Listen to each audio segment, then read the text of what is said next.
சுமார் 20 ஆண்டுகளுக்கு பிறகு சூரிய புயல் நம் பூமியை தாக்கியுள்ளது. இதன் மூலம் உலகின் பல நாடுகளிலும் வானில் தோன்றிய வர்ணஜாலத்தை மக்கள் கண்டு ரசித்துள்ளார்கள்.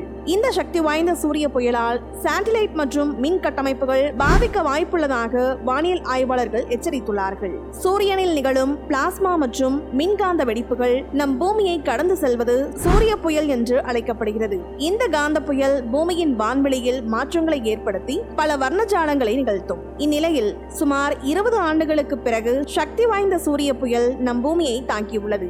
சூரியனிலிருந்து பிளாஸ்மா மற்றும் மின்காந்த அலைகளை வெளியிடும் இந்த நிகழ்வு இந்திய நேரப்படி நேற்று முன்தினம் இரவு 9 மணி அளவில் தொடங்கியதாக அமெரிக்காவின் தேசிய கடல் மற்றும் விண்வெளி வானிலை கணிப்பு மையம் தெரிவித்துள்ளது.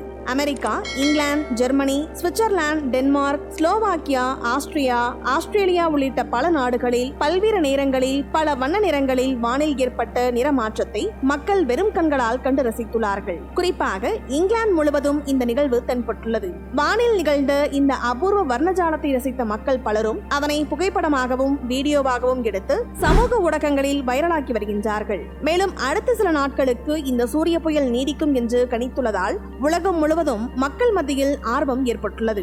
லடாக்கில் சிவப்பாக மாறிய வானம் சூரிய புயலால் வானில் ஏற்படும் வர்ணஜாலத்தை வடக்கின் வெளிச்சம் என்றும் அரோரா பொரியாலிஸ் என்றும் குறிப்பிடுகின்றார்கள். இந்த நிகழ்வு இந்தியாவில் லடாக் பகுதியில் தென்பட்டுள்ளது. லடாக்கில் இமயமலையில் உள்ள ஹார்லோ டார்க் ஸ்கை ரிசர்வ் என்ற இடத்தில் அதிகாலை 1 மணி முதல் 3:30 மணி வரை அடிவானம் சிவப்பு நிறத்தில் மாறியதாம். வானில் ஏற்பட்ட இந்த வர்ணஜாலத்தை பல்வேறு நாட்டில் இருக்கும் மக்கள் கண்டுகளித்துள்ளார்கள். கடைசியாக 2003ஆம் ஆண்டு அக்டோபரில் ஸ்வீடன் நாட்டில் தோன்றிய சூரிய புயலுக்கு ஹாலோவின் ஸ்டார்ம்ஸ் என்று பெயர் வைத்தார்கள். அப்போது தென்னாப்பிரிக்காவில் சில பகுதிகளில் மின் சேவை துண்டிக்கப்பட்டது. 11 ஆண்டுகளுக்கு ஒரு முறை சூரிய சுழற்சி நடைபெறுவது வழக்கமாகும். இனி வரும் நாட்களில் மிகப்பெரிய சூரிய புயல் தாக்குதலை எதிர்கொள்ள வேண்டிய சூழல் வரலாம் என்று விஞ்ஞானிகள் கூறியுள்ளார்கள்.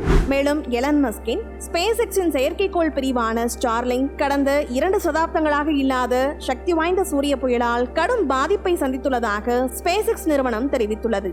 நம் பூமியை சுற்றி வரும் சுமார் 7500 செயற்கைக்கோள்களில் 60% செயற்கைக்கோள் ஸ்டார்லிங்கை சேர்ந்தது. புவி காந்த புயல் காரணமாக ஸ்டார்லிங்க் செயற்கைக்கோள்கள் அதிக அழுத்தத்தில் உள்ளதாகவும் இதனால் கடும் பாதிப்பை சந்தித்துள்ளதாகவும் ஸ்பேஸ் எக்ஸ் நிறுவனம் தெரிவித்துள்ளது. இந்த வீடியோ பத்தின உங்களோட கருத்துக்களை கீழே கமெண்ட் பாக்ஸ்ல மென்ஷன் பண்ணுங்க. கீழே இருக்க ரெட் கலர் சப்ஸ்கிரைப் பட்டனை கிளிக் பண்ணி எங்க சேனலை சப்ஸ்கிரைப் பண்ணுங்க. அண்ட் பக்கத்துல இருக்க பெல் ஐகானை கிளிக் பண்ணீங்க அப்படின்னா எங்களோட நோட்டிபிகேஷன் உங்களுக்கு உடனுக்குடன் வரும். தேங்க்யூ.